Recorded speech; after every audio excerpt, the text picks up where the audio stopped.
Before I get started, let me ask one question. If you are brave enough, and you can do a little hand where no cameras can see it, is this a new story to anyone?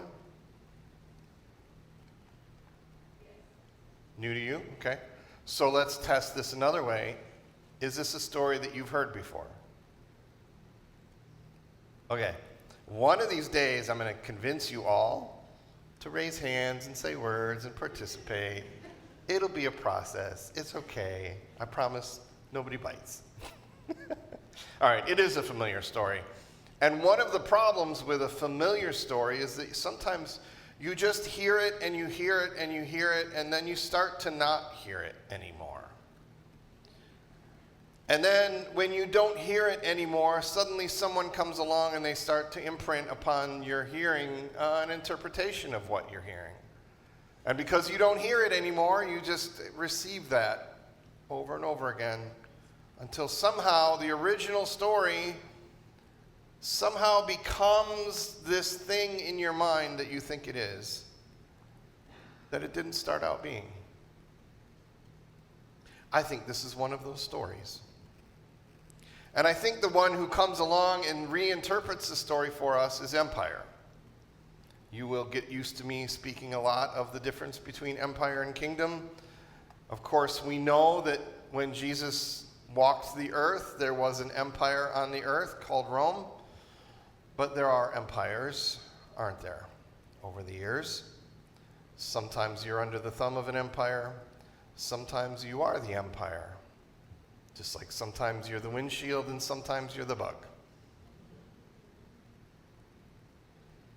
We have two things happening in this story that I think are very important to not miss, because it's easy for us to, over the years and generations, begin to listen to this story through the eyes of an empire that wants to use the story to teach us something other than what Jesus is teaching us.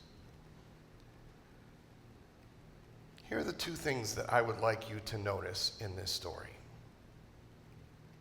When Jesus sends the disciples out, he sends them as the poor and vulnerable. Did you pick up on that? Very often when we tell this story and we preach about it in empire-based churches, what we hear is the disciples going out as though they are some king's messengers. We might almost envision trumpets as they enter a town, declaring that it is time to give your assent to the beliefs in Jesus, or the things that Jesus tells us to, or come to the town square and recite this creed.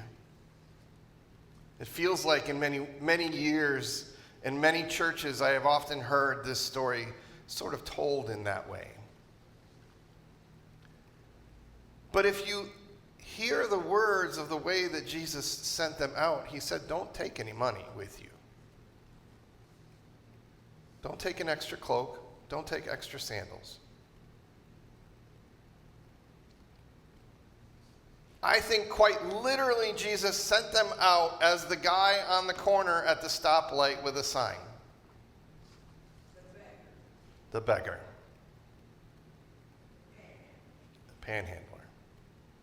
Exactly, the homeless. Yes, indeed. That is exactly how Jesus sends the disciples out. The second thing that I want you to notice is that Jesus sends them to do the same work that he does.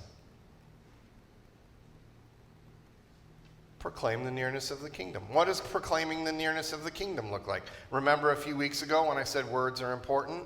And when Jesus said, I am the way, we had to ask the question, what is the way? And I said, maybe we should just look in the very next words, that truth and life are the way. That Jesus' words and behaviors are the way. I think that's true in this story too. And what does Jesus tell them to do? Raise the dead. Cure the sick. Bring peace to those who show hospitality. Yes.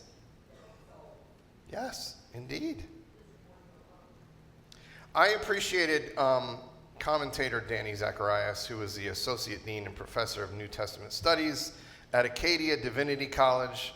Wolfview in Nova Scotia, in case you want to look up a Canadian theologian. He says this about the way Jesus sent the disciples out. The disciples' mission is deeply restorative. They are sent to heal the sick, raise the dead, cleanse those with leprosy, and drive out demons. This is not just about physical healing, but about restoring people to wholeness, socially, spiritually, and physically. Jesus' commissioning of the 12 challenges modern disciples to see faith as active participation in God's integral mission. The work of healing, restoring, and justice is not confined to Jesus alone. It is entrusted to his followers. This is the way that Jesus sends us out into the world. To be people restoring wholeness socially, spiritually, and physically.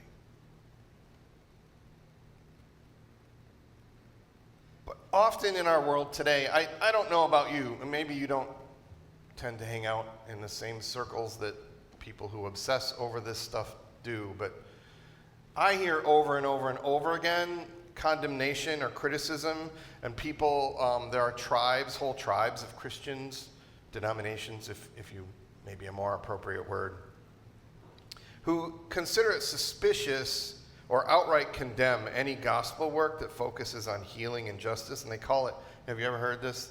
They sort of condemn it with the word social justice.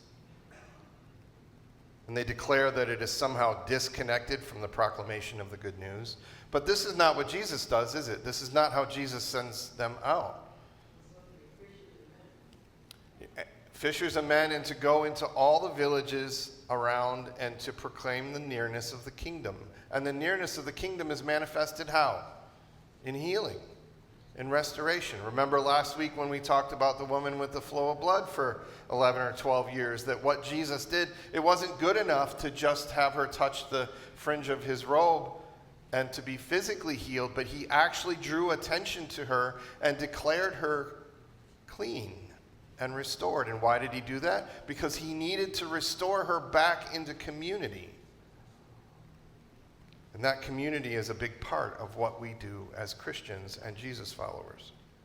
Jesus shows us that the work of a compassionate shepherd is holistic and integrative. It's all connected. The preaching of the gospel is never separated from the embodied work of the gospel to bring healing and wholeness.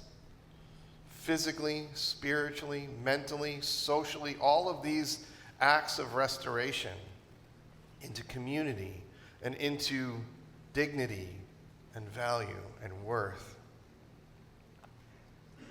But we have a problem in this particular situation, don't we? As we often do, as we often see with Jesus as he goes through Palestine and preaches the gospel and the nearness of the kingdom, what does he always seem to run into? Pharisees. And in this case, what is he observing? What do we read between the lines? He observes with compassion that the people seem to be without a shepherd. That is a serious indictment of the leadership in Israel at the time. And the leadership in Israel at the time was both government and political and religious. And Jesus is constantly encountering the Pharisees. And so what he says in this moment is an indictment to the church, temple, synagogue leadership. The people of Israel are like sheep without a shepherd, but the Jewish religious leaders of the day were supposed to be the shepherds of the people. See, at that time, the people were oppressed and downtrodden, beat up and crushed. The historical and literary context of the time is Rome. Rome was that empire. They were the religious elite as well in the temple and the synagogues, who were also exercising leadership that was very oppressive and not very merciful. They inflict social, economic, and political and religious abuse with misrule. Do you hear that again? through acts of misrule, the religious leaders and the empire leaders inflict social, economic, political, and religious abuse on the people. Anyone out there feeling maybe a little abused this year? Even in recent years? Are you getting a little tired, feeling a little overwhelmed at the whirlwind of thing after thing after thing after thing, resulting from the misuse of our religion, resulting in the misuse of our government, resulting in the misuse of our social groups to impose a thumb upon another group or an individual? And so this vacuum of leadership is what Jesus and his disciples step into. What is needed is a new leadership with a renewed community. Anyone feeling that longing for community?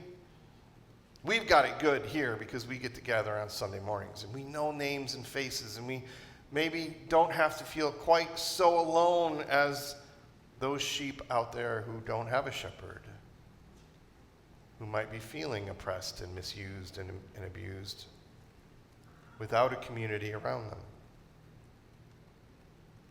Over the years I've learned, I think the United States Army helped me to learn this, but also pastoral ministry, and I began my journey in a tradition that focuses a lot on leadership, so I had a lot of leadership training there. But also, I grew up as a boy reading stories of King Arthur, who did not believe that might makes right, who did not give all the power and choice to the war fighters in armor, but who said that it is a leader's responsibility not to establish a hierarchy and ask the question, who am I in charge of? But it's for a leader to be about service and instead ask, who can I help? A true leader is one who cares for the people, ensuring their well-being. And so Jesus responds to the needs of the people, embodying a leadership that is deeply relational and motivated by compassion. As Bishop Buddy in our National Cathedral called for back in 2015, a call for mercy. And so may we be a people of mercy, as Jesus was a shepherd of mercy. May all know that they are welcome here in our space and in our hearts, no matter how difficult it is, no matter how abrasive it can be to be in community with one another, no matter how many times we move somebody's cheese. You know how many times somebody can move your cheese? 7 times 70 times. In other words, there's no number. So we walk in grace with one another because we have been shown grace. And Jesus sent his disciples in the world to restore and to heal, to renew, and to bring dignity and value and hope into a world that needed it so badly. I think our world today needs it badly. How about you? Amen? Namaste.